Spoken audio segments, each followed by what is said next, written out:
Hello friends, welcome on your YouTube channel Raj study point. आज हम history class 8 chapter 2 व्यापार से साम्राज्य तक कंपनी की सत्ता स्थापित होती है। इस चैप्टर के 3 पार्ट बनाकर हम अपने यूट्यूब चैनल राज स्टडी पॉइंट पर अपलोड कर चुके हैं। आज हमारा ये 4th पार्ट होगा, जिसमें हमारा टॉपिक है मराठों से लड़ाई। मतलब कंपनी ने जो मराठों से लड़ाई लड़ी और मराठों की सत्ता ताकत जो बढ़ रही थी उसको दबाने के लिए जो कंपनी ने लड़ाइयाँ लड़ी मराठों से, उसका हम इसमें अध्ययन करेंगे। 18वीं शताब्दी के आखिर से कंपनी मराठों की ताकत को भी काबू और ख़त्म करने के बारे में सोचने लगी थी। मतलब जब 18वीं शताब्दी का अंत हो रहा था तो मराठों की जो ताकत थी वो धीरे धीरे बढ़ने लगी थी और अब कंपनी उनकी ताकत को काबू में करने और ख़त्म करने के बारे में भी सोचने लगी थी। 1761 में पानीपत की तीसरी लड़ाई में हार के बाद दिल्ली से देश का शासन चलाने का मराठों का सपना चूर चूर हो गया। पानीपत का जो तीसरी लड़ाई लड़ी थी वो मराठों और अहमद शाह अब्दाली के बीच हुई थी। कहाँ? पानीपत में। और ये तीसरी लड़ाई 1761 में लड़ी गई। इसमें क्या था, मराठों का सपना ये था कि अब ये पानीपत की तीसरी लड़ाई लड़कर मुग़ल सल्तनत को पूरी तरह ख़त्म कर देंगे और दिल्ली से देश का शासन चलाएंगे। उन्हें कई राज्यों में बांट दिया, लेकिन इसमें क्या हुआ, पानीपत की तीसरी लड़ाई में मराठों की हार हुई, जिसका एक कारण ये था कि जो अन्य शासक थे उन्होंने मराठों की सेना का साथ नहीं दिया, क्योंकि इससे पहले का जो समय था उसमें मराठों के सैनिक अभियान जोर शोर से चल रहे थे, जिसमें क्या था, सभी जगह मराठा हमला करके उन पर अपना नियंत्रण स्थापित कर रहे थे। इसलिए और अन्य जो राजा हुए उन्होंने मराठों की सहायता नहीं की और इसमें अहमद शाह अब्दाली ने उन्हें पराजित कर दिया। अब उन्हें कई राज्यों में बांट दिया गया। जब हार हो गई उनकी तो उन्हें मराठों को कई राज्यों में बांट दिया गया। इन राज्यों की बागडोर सिंधिया, होलकर, गायकवाड़ और भोंसले जैसे अलग अलग राजवंशों के हाथों में थी। ये सारे सरदार एक पेशवा यानी सर्वोच्च मंत्री, पेशवा कौन होता था मराठों में? सर्वोच्च मंत्री। ये जितने भी सरदार हुए सिंधिया, होलकर, गायकवाड़ में, ये सब एक सरदार पेशवा के अंतर्गत एक कन्फेडरेसी यानी राज्य मंडल जो होता है, कन्फेडरेसी के सदस्य थे। ये एक राज्य मंडल था और पेशवा के अंतर्गत, और इसके ये सब सदस्य थे। पेशवा इस राज्य मंडल का सैनिक और प्रशासकीय प्रमुख होता था। जो पेशवा था वो राज्य मंडल का सैनिक और प्रशासकीय प्रमुख था। मतलब सैनिक मामलों में भी और प्रशासकीय मामलों में प्रमुख कौन होगा? पेशवा। और पुणे में रहता था। पेशवा कहाँ रहता था? पुणे में रहता था।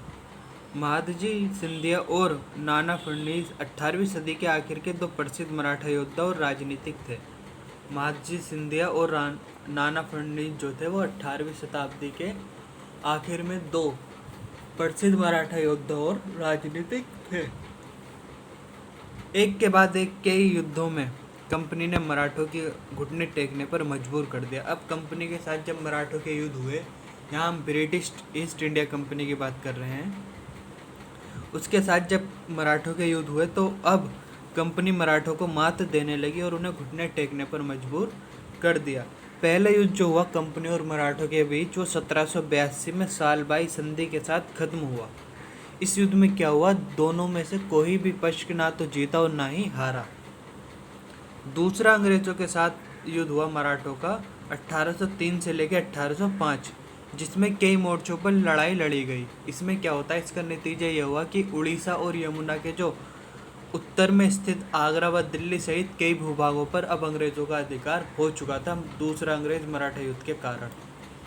जब ये दूसरा युद्ध लड़ा गया 1803 से 5 के बीच, तो इसमें अंग्रेज़ों ने उड़ीसा, यमुना के उत्तर में स्थित आगरा, दिल्ली आदि कई भूभागों पर अपने नियंत्रण कर लिया।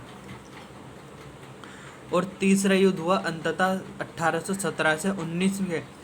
तीसरे अंग्रेज मराठा युद्ध में मराठों की ताकत को पूरी तरह कंपनी ने कुचल दिया और पेशवा को पुणे से हटाकर कानपुर के पास बिठूर में पेंशन पर भेज दिया। जो मराठों का प्रमुख था राज्य मंडल का पेशवा, अब उसे पुणे से निष्कासित कर दिया गया और कानपुर के पास बिठूर में कंपनी ने उसे भेज दिया, और जहाँ पर कंपनी उसको पेंशन दिया करती थी।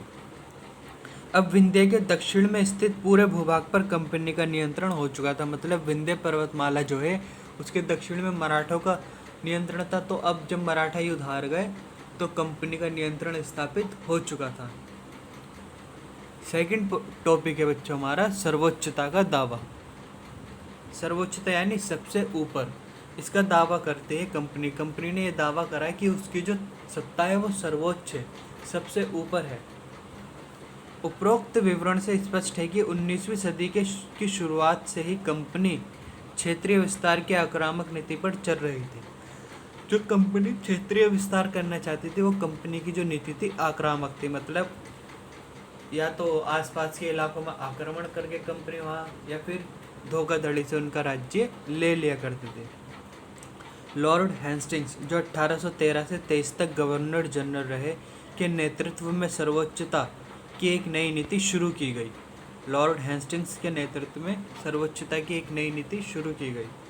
कंपनी का दावा था कि उसकी जो सत्ता है वो सर्वोच्च है, इसलिए वे भारतीय राज्यों से ऊपर है। कंपनी का क्या दावा था? उसकी जो सत्ता है वो सर्वोच्च है और वो भारतीय राज्यों से ऊपर है। अपने हितों की रक्षा के लिए वे भारतीय रियासतों का अधिग्रहण करने या उनको अधिग्रहण की धमकी देने का अधिकार अपने पास मानती थी। कंपनी ऐसा मानती थी कि जो भारतीय रियासत है वो उनको अधिग्रहण कर सकती है कंपनी।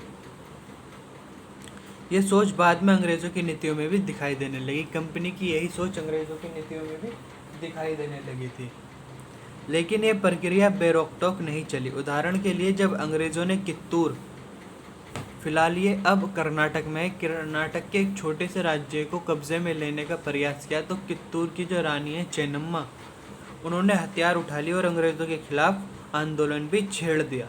मतलब अंग्रेज़ जहाँ पर भी कब्जा करना चाहते थे, कुछ तो हो जाते थे उनसे, लेकिन कुछ उनके खिलाफ विद्रोह खड़ा कर देते थे, जैसे कित्तूर की रानी चेन्नम्मा ने करा। 1824 में उन्हें गिरफ्तार किया गया और 1829 में जेल में ही उनकी मृत्यु हो गई। रानी चेन्नम्मा जो थी उन्हें 24 में गिरफ्तार किया गया 1824 में, और 1829 में जेल में उनकी मृत्यु हो गई। चेन्नम्मा के बाद कित्तूर स्थित संगोली के एक गरीब चौकीदार रायन्ना ने यह प्रतिरोध जारी रखा। जब चेन्नम्मा की मृत्यु हो गई तो उनके बाद रायन्ना जो चौकीदार थे गरीब, उन्होंने क्या करा? प्रतिरोध है वो जारी रखा।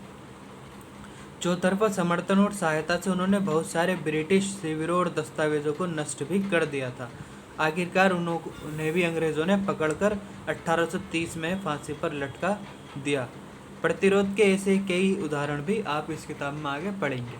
मतलब ये जो अंग्रेज़ों के खिलाफ प्रतिरोध हुआ, इसके कई उदाहरण आपको आगे पढ़ने को मिलेंगे।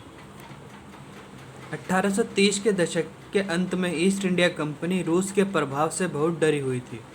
मतलब रूसी जो प्रभाव था वो धीरे धीरे बढ़ रहा था और कंपनी उससे डर रही थी प्रभाव से। कंपनी को भय था कि कहीं रूस का प्रभाव पूरे एशिया में फैलकर उत्तर पश्चिम से भारत को भी अपनी चपेट में ना ले ले। इसी डर के चलते अंग्रेज़ अब उत्तर पश्चिमी भारत पर भी अपना नियंत्रण स्थापित करना चाहते थे। उन्होंने 1838 से 42 के बीच अफगानिस्तान के साथ एक लंबी लड़ाई लड़ी और वहां अप्रत्यक्ष कंपनी का शासन भी स्थापित कर लिया।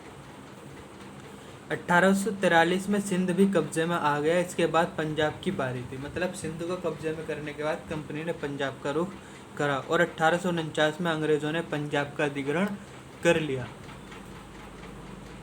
नेक्स्ट टॉपिक है हमारा विलय नीति। विलय नीति जो है कंपनी, मतलब जो रियासत है उनको अपने में विलय करना, मिला लेना, वो जो नीति आई। अधिग्रहण की आखिरी लहर 1848 से 56 के बीच गवर्नर जनरल बने लॉर्ड डलहौजी के शासनकाल में चली। मतलब ये रियासतों को हड़पने की जो अंतिम लहर आई, आखिरी लहर, वो 48 से 56 के बीच। क्यों? क्योंकि 57 में जब क्रांति हुई 1857 की, उस क्रांति के बाद कंपनी ने ये निर्णय लिया कि अब जो ये रियासतें हैं कंपनी उनका अधिग्रहण नहीं करेगी और अब रियासतें अपने दत्तक पुत्र को भी सौंपी जा सकती हैं। इसलिए 1848 से 56 का जो ये टाइम पीरियड है, इसको अधिग्रहण की आखिरी लहर के रूप में जाना जाता है। इसके बाद कंपनी ने किसी भी रियासत का अधिग्रहण नहीं करा। अधिग्रहण की आखिरी लहर 1848 से 56 के बीच बने जो गवर्नर जनरल थे लॉर्ड डलहौजी के शासनकाल में चली। लॉर्ड डलहौजी ने एक नई नीति अपनाई जिसे विलय नीति का नाम दिया गया। ये जो नई नीति थी इसको विलय नीति का नाम दिया गया। यह सिद्धांत इस तर्क पर आधारित था कि अगर किसी शासक की मृत्यु हो जाती है और उसका कोई पुरुष वारिस नहीं है, तो उसकी जो रियासत है वो कंपनी अपने उसमें अधिकार क्षेत्र में मिला लेगी, मतलब कंपनी हड़प लेगी। इस सिद्धांत के आधार पर ही एक के बाद एक कई रियासतें कंपनी के अधिकार में चली गईं, जैसे सतारा 1848 में, संबलपुर 1850, उदयपुर 1852, नागपुर 1853 और झांसी 1854 में अंग्रेज़ों के हाथ में चली गई। आखिरकार 1856 में कंपनी ने अवध को भी अपने नियंत्रण में ही ले लिया। अवध जो रियासत थी, कंपनी ने इसको 1856 में अपने नियंत्रण में ले लिया और यहाँ के जो प्रिय शासक थे नवाब वाजिद अली शाह, उनको कलकत्ता निष्कासित कर दिया गया था, जिससे कि वहाँ की जनता में भारी आक्रोश था। इस वीडियो में इतना, मिलते हैं नेक्स्ट वीडियो में। अगर वीडियो अच्छी लगी हो तो वीडियो को लाइक करें, अपने फ्रेंड्स के साथ शेयर करें और हमारे यूट्यूब चैनल राज स्टडी पॉइंट को सब्सक्राइब करें। Thank you.